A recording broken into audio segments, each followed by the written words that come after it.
Vamos dar início à nossa aula.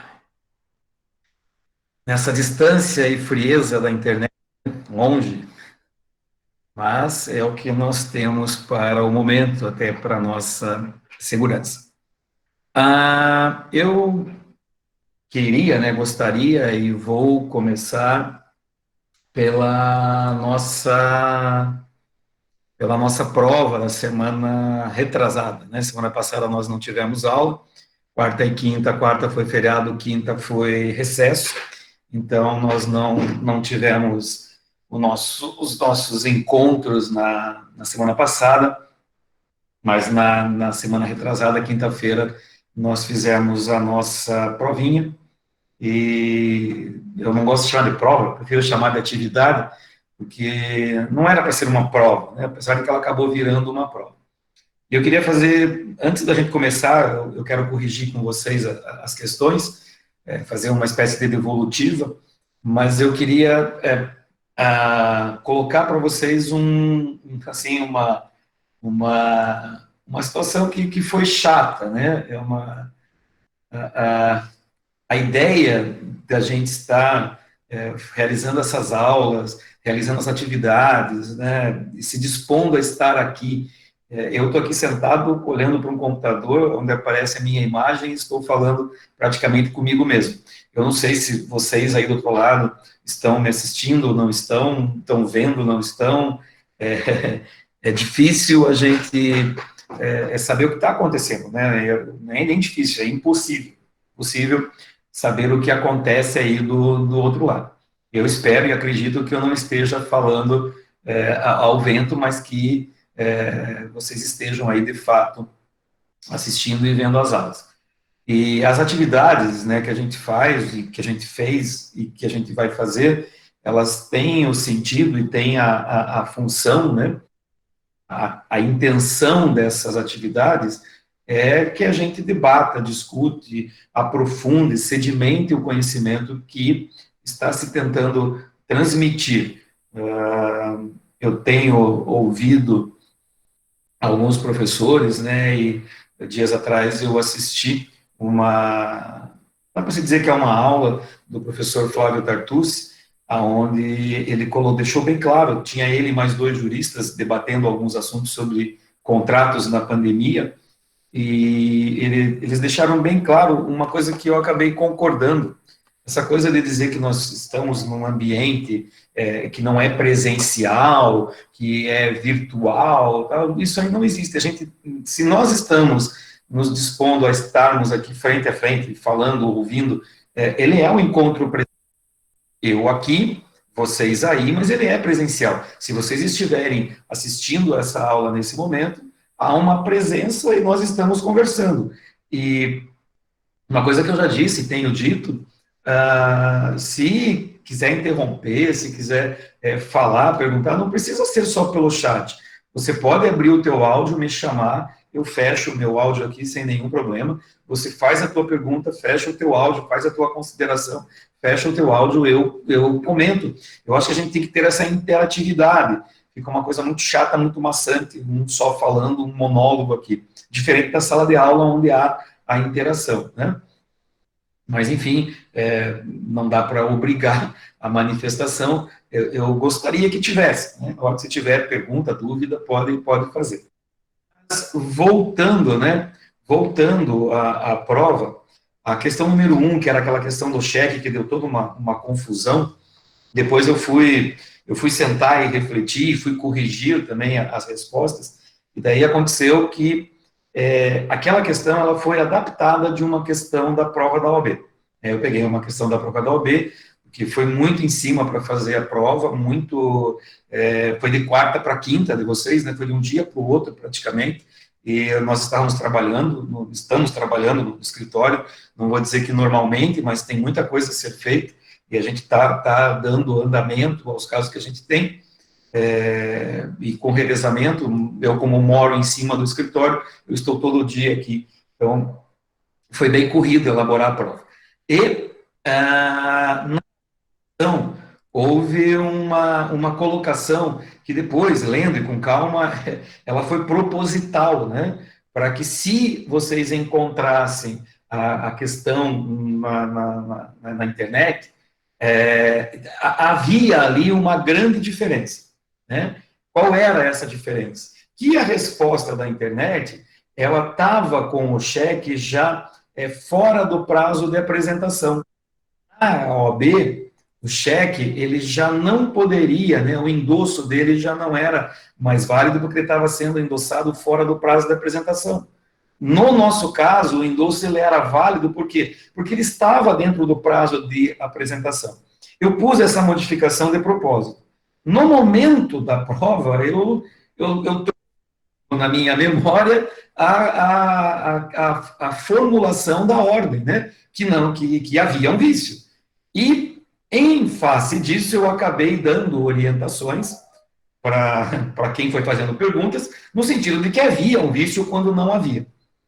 Bom, pois bem, eu não sei, muita gente acertou, muita gente errou, muita gente acertou mesmo antes de qualquer formulação de pergunta, né? O Darcy e a Nara, eles já tinham respondido quando a gente começou a discutir, né, sobre o vício ou não, eles já tinham dito que não tinha, que estava tudo certo, eles responderam de maneira correta, mas eu tive o receio de ter induzido alguém ao erro. Eu não tenho como saber e não tenho como achar se induzir, né, alguém ao erro. Eu posso, na conversa, ter dito assim, não, há o vício, sim, tem um vício, a pessoa foi lá, achou o vício, colocou, respondeu, acabou a prova, entregou, foi embora, né, encerrou a correção, e eu posso ter prejudicado essa pessoa. No final, né, a gente viu que não tinha, eu falei, não tem mesmo, desculpe, está errado, acho que eu batia o julho aqui errado, eu achei que tinha batido a data errada, depois eu abri lá o texto, realmente estava junho, aí que eu fui mais com calma, que daí você fica tentando achar o que estava errado, eu realmente lembrei, né, me recordei, que eu tinha feito propositalmente essa mudança para não ter vício, para estar tudo certo nessa questão. Mas, infelizmente, né, e daí é a parte que me deixa triste, tiveram alunos, colegas nossos aqui, que acharam a questão na internet, acharam que era isso mesmo, não se deram ao trabalho de verificar as datas, nada. Deram simplesmente um Ctrl+C na correção, Ctrl+V na resposta. Ou seja, erraram a questão. Né? Erraram a questão. E a ideia era justamente que essa pessoa que fez isso... Né? Então, quem fez Ctrl+C, Ctrl+V errou. Mas acabou se dando bem por uma falha minha, né? Porque eu, no meio da prova, acabei dando orientação errada. Então, mesmo aqueles que colaram, acabaram se dando bem. Tá? Por que se deram bem? Porque eu anulei a questão foi anulada. Eu não sei como é que vocês têm acesso à correção, mas ela foi anulada, ela não contou. Então, toda a correção eu corrigi, eu li todas ali, todas as respostas, cheguei até a lançar nota para a correção, mas acabei decidindo anular justamente pela possibilidade, eu não sei nem se alguém errou a questão por uma orientação equivocada minha. Mas, se aconteceu apenas um de vocês que tenha perdido a nota ou que tenha errado a questão por conta disso, não é justo manter essa questão. Ainda que ao final a gente praticamente deu a resposta, né, eu praticamente acabei dando a resposta lá no final, e ainda que lá no início alguns tenham errado 100% porque copiaram a resposta simplesmente de algum site da internet. Então, gente, além dessa aqui, haviam outras questões que elas tinham pequenas alterações de outras questões de concurso e de OAB. E o que aconteceu? Também foram na internet, viram qual era a resposta, é alternativa C. Só que na minha adaptação não era C, era a D, era a A. E não leram a questão, sequer leram a questão.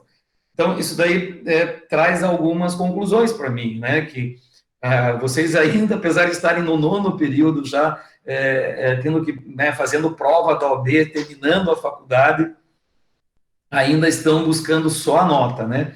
Vocês, alguns de vocês, né, eu não vou generalizar, alguns de vocês, uma boa parte ficou até o fim, debateu a questão com a gente, trouxe, discutiu, ficaram queimando a cabeça, né, deixaram o microfone aberto no final, enfim, foi uma coisa que era para ser desde o começo. Aquilo que aconteceu no final, da gente debater, era para ter acontecido desde o começo. Então, se esse debate tivesse acontecido lá, foi, se tivesse acontecido lá no começo da nossa aula, né, teria sido muito mais gostoso, teria sido muito mais rendido muito mais para nós, e talvez não tivesse acontecido essas coisas que vocês sabem que me chateiam, né? A pessoa na internet dá um Ctrl+C, Ctrl+V, é ruim, né? É chato, é chato. Pegar, ver, não, essa questão está aqui, é igualzinha. Ela era bem parecida, mas eu peguei a alternativa do concurso que era a correta, deixei errada, e a que era errada eu deixei correta. Eu transformei, eu não fiz nada, não mudei nem a ordem da questão. Justamente para pegar você, que vai na internet, dá uma olhada na questão, acha que é aquela, joga lá no Google, lá, tá aqui, vai lá, é a C, vai lá e marca a C e nem viu se a C que está lá na internet tá idêntica à que estava na minha prova. Né? Se você errou essas questões, foi para isso mesmo que eu fiz. Ah, professor, é sacanagem isso. Não, não é sacanagem. Eu falei desde o começo, a prova, né, alguém escreveu ali, eu vi rapidamente, estava difícil. Difícil ou fácil era para a gente debater, conversar. Né? Em outras turmas, o pessoal começou a discutir uma questão que estava mais complexa, eu quase dei na verdade, a gente acaba dando a resposta, porque há o debate, há a conversa, existem os questionamentos, e eu não me furto de responder, vocês sabem disso. E aqui não é prova, vocês não estão na sala, eu não tenho como controlar, esse ambiente não é controlado pelo professor. Então, vocês podem fazer o que vocês quiserem. O objetivo é que, ao invés de vocês irem perguntar para o Google, vocês perguntassem para mim. A gente debatesse, tem dúvida, é assim, não é assim, né? Busca no material, mas não vai procurar a questão na internet, né? Eu agora já dei a dica, né? Então, se eu fizer isso na próxima vez, vocês vão ler toda a questão, vão procurar as vírgulas, os pontos, ver se está idêntica, para marcar a que está correta de fato. Mas eu vi que muita gente leu, muita gente acertou todas as questões que estavam ali, mesmo aquelas que eu alterei. Então, tomem cuidado, né? Tomem cuidado, e a ideia é aprofundar o conhecimento, é sedimentar o conhecimento. Foquem nisso, aproveitem. A coisa que a gente mais escuta, vocês estão numa reta final, quando o aluno sai, né, que termina, agora no começo do ano eu encontrei alguns colegas que estão para se formar, né, que terminaram o curso no final do ano, e eles, quase que uma unanimidade. Poxa, agora que a gente está aí já buscando, estudando, que acabou, a gente viu que poderia ter usado, usufruído muito mais do que vocês tinham para oferecer para a gente. Vocês, os professores e a própria instituição. Então, aproveitem enquanto vocês estão lá dentro. Porque depois, mesmo que eu me coloque à disposição, eu diga que eu ajudo, que eu estou para ajudar, e ajudo de fato, vários ex-alunos vêm até aqui, perguntam, e eu respondo, e fazem consulta. Eu tenho vários que estão com o escritório e que fazem consulta. E podem fazer, eu vou dar consulta, eu vou ensinar, a minha vida é ensinar, eu adoro isso. Tá? Não tenho concorrentes, eu não estou formando concorrentes, estou formando colegas. E para colegas a gente dá todo o apoio e todo o suporte. Mas eu sei que alguns vão ficar constrangidos, né? Pô, devia ter perguntado quando eu estava na sala de aula. Devia. Mas agora a sala de aula acabou e a sala de aula de vocês está aí já acabando, está ali já, está ali no finalzinho, tá? Bom, dito isso, né, feito esse desabafo do meu coração e também, né, expondo que eu anulei essa questão, eu anulei uma outra lá sobre a diminuição do capital social, que era número, deixa eu ver aqui, 2, 3, 4, a número 5, 6, 7, 8, eram 8 questões, a número 5 e a número 1 eu anulei, tá? A número 1 porque tinha uma confusão ali, eu não vou me lembrar agora, mas era uma coisa do capital lá, que tinham duas alternativas que estavam corretas, né? Então, por ter duas corretas, deu confusão, e eu acabei anulando ela, tá? Alguém acho que até fez uma pergunta sobre essa questão no dia da prova, eu dei a resposta, e depois eu fui olhar e tinham duas, eu vi que muita gente estava bem dividida, estavam bem divididas as respostas, eu vi que tinham duas alternativas que estavam certas, então eu anulei a 1 e anulei a 5, ok? Beleza. Então, a número 1, Então, se fosse para responder, se tivesse valendo, existe algum vício no endosso do presente título? Não. Por quê? Porque ele foi emitido no dia 27 de maio, né, e foi apresentado ao sacado em 23 de junho. Portanto, dentro do prazo de apresentação. Estando dentro do prazo de apresentação, é possível acontecer o endosso, né? O portador do título poderá, em 11 de outubro de 2009, promover a execução contratício em face dele não ter pago o título. Deixa eu só confirmar aqui. Tício emitiu, tício é o emitente. Então, contra o emitente eu posso, né? Eu poderia, inclusive, contra o endossante, porque o protesto vale contra o endossante. Se eu protesto o título, eu posso executar os codevedores, no caso, o endossante aquela pessoa que recebeu o endosse, né, o endossatário, ele é um codevedor também. Tá? Então, eu poderia, tanto o quanto o médio poderiam ser executados. Eu, em 11 de outubro, eu tenho que fazer a conta, né? O prazo de apresentação é 27 de maio, então tem 30 dias,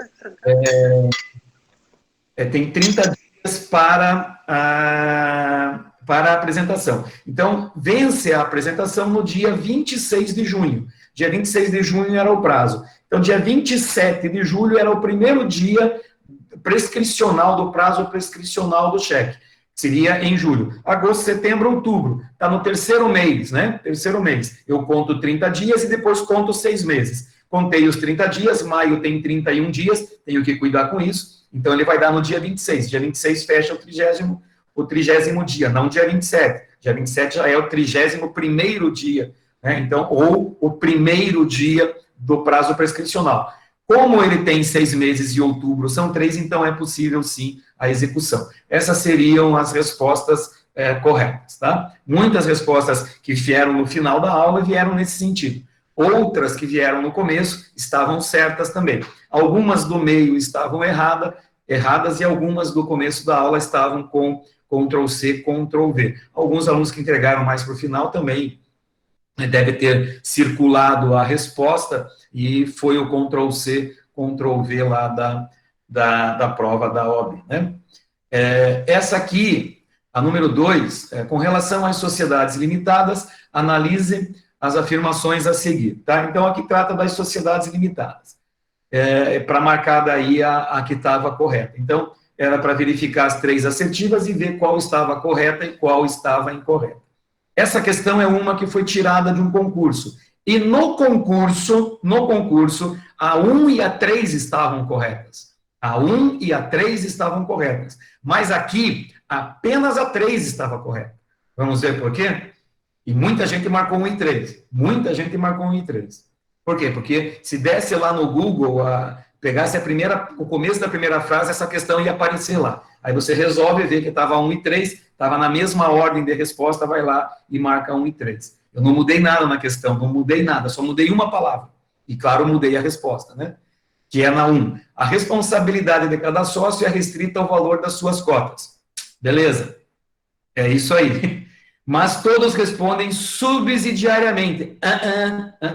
Pela integralização do capital, todos respondem solidariamente. A responsabilidade dos sócios, a legislação, o contrato social pode dizer que eles têm responsabilidade subsidiária com relação à sociedade, né? Mas, pela integralização do capital... Desculpa, não entendi, Ricardo. Deixa eu ver se eu vejo a tua mensagem aqui. Só continuando, pela integralização do capital, todos respondem solidariamente e não subsidiariamente. O que estacarão não a linha 2? Não entendi a pergunta, Ricardo. O que está errado na 2? Vamos ver, né? A sociedade, já vamos ver, se eu estou vendo a primeira, vamos ver a segunda. A administração da sociedade limitada poderá ser feita por administrador não sócio. Tudo bem. Desde que haja permissão no contrato social. Não, não precisa haver permissão no contrato social. Ele não tem que ter permissão, né? Ele tem que ser nomeado no contrato social, mas não precisa de permissão. Não há necessidade de permissão. A lei já dá essa permissão, a lei já autoriza essa possibilidade. tem que ser determinado no contrato social quem será o administrador, se ele é de fora ou de dentro da sociedade, só isso. Mas não há necessidade do contrato autorizar. A autorização já decorre da lei. Tá? O contrato pode impedir, o sócio pode dizer, olha, não aceitamos e não queremos administrador não sócio. Aí o contrato impede, mas autorizar o contrato não precisa autorizar. Mas se você olhar o termo da lei, não é isso que está escrito lá, tá? Pode ver.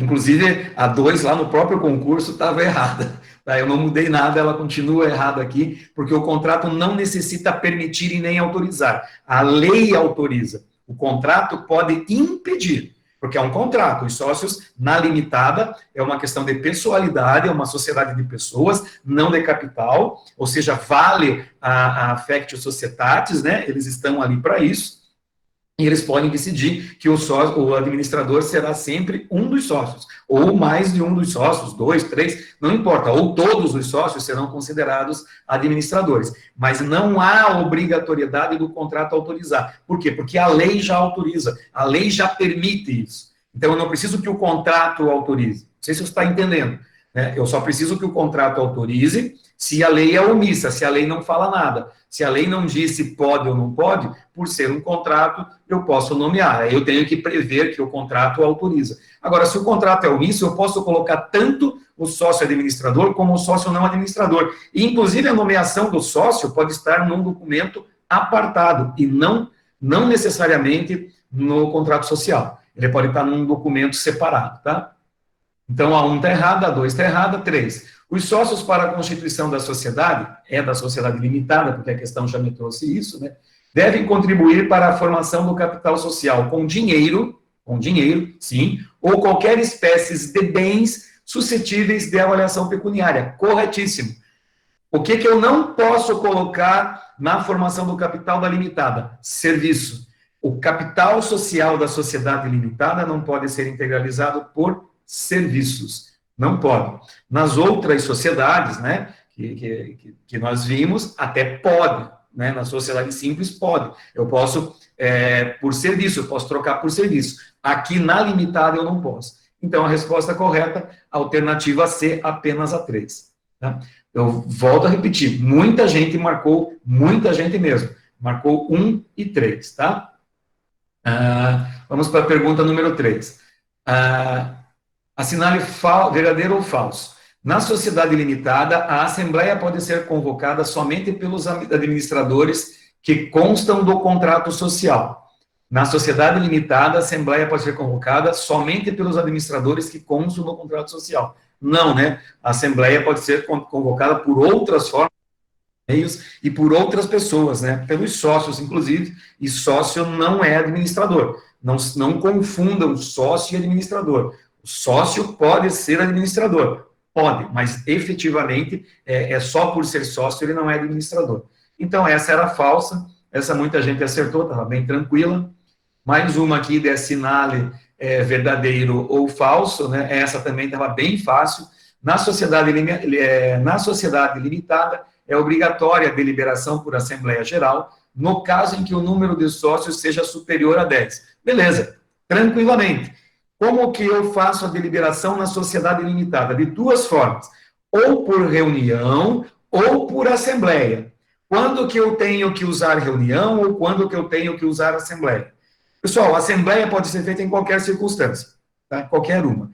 Porém, ela é obrigatória quando tem mais de 10 sócios dentro da sociedade.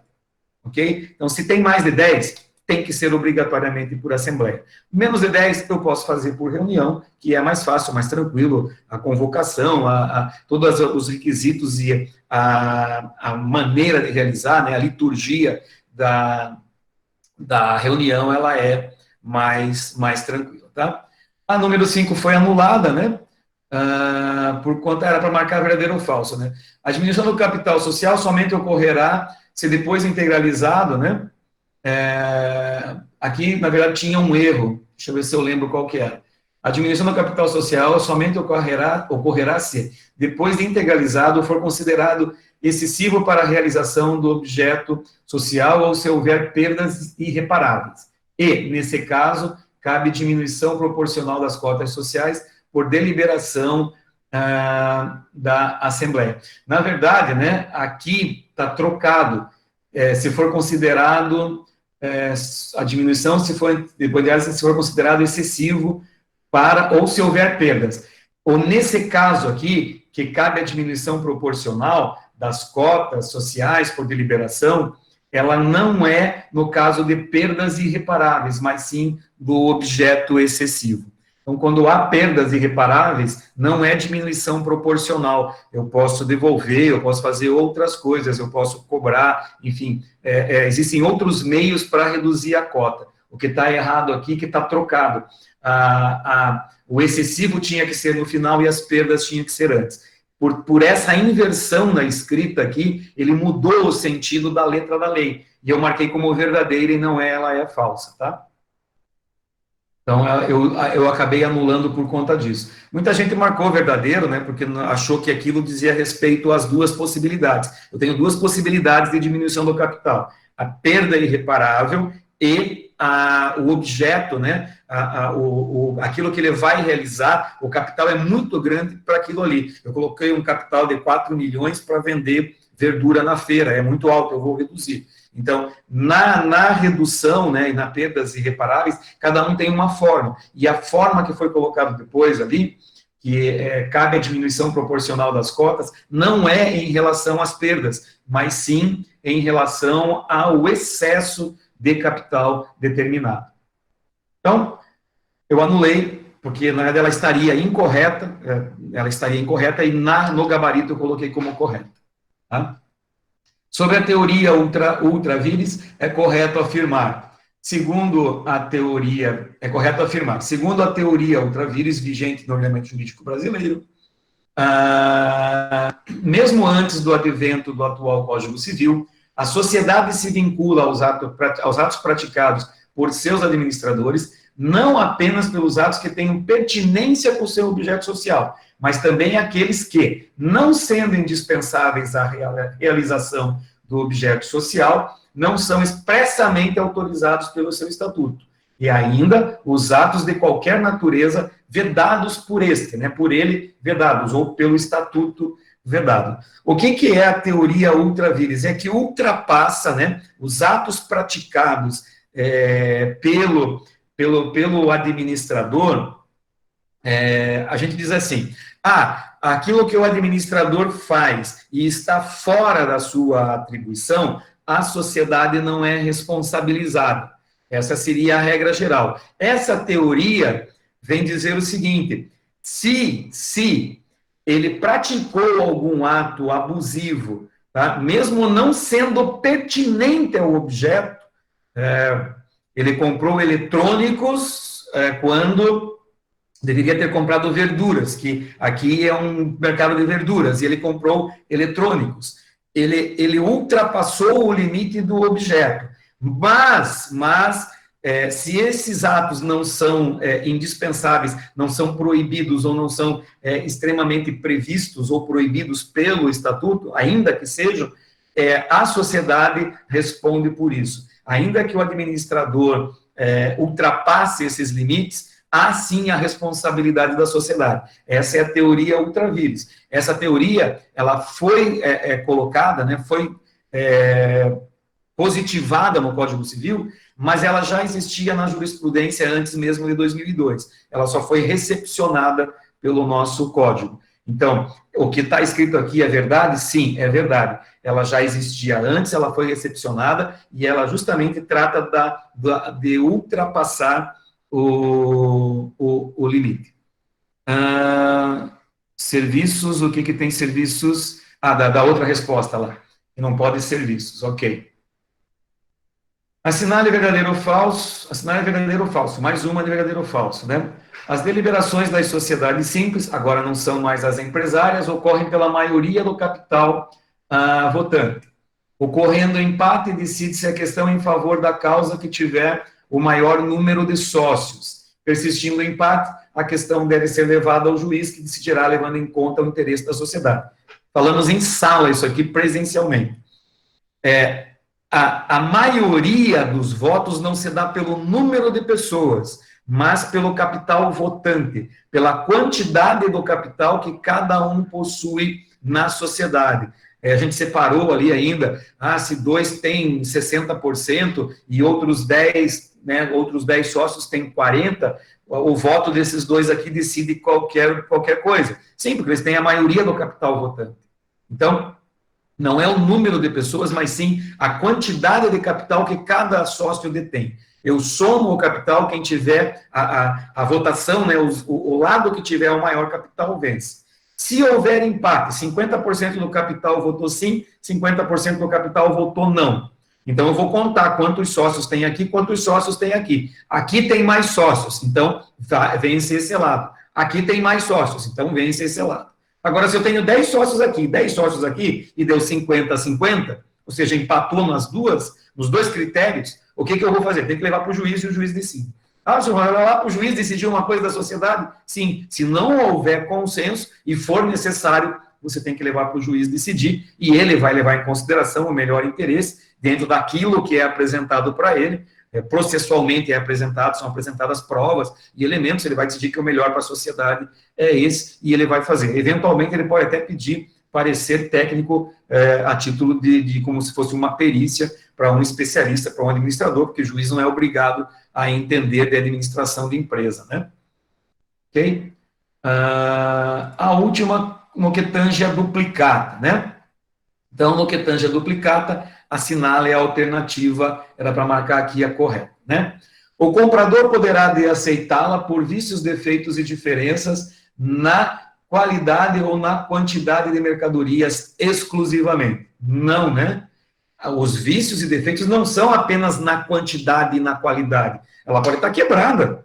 Imagina, a mercadoria está quebrada e eu sou obrigado a aceitar a duplicata, a assumir o compromisso de que eu vou pagar? Jamais, né? É lícito ao comprador resgatá-la antes do aceite, mas não antes do vencimento. Então, o comprador vai resgatar antes do aceite, mas não antes do vencimento. Como que eu vou resgatar, vou pegar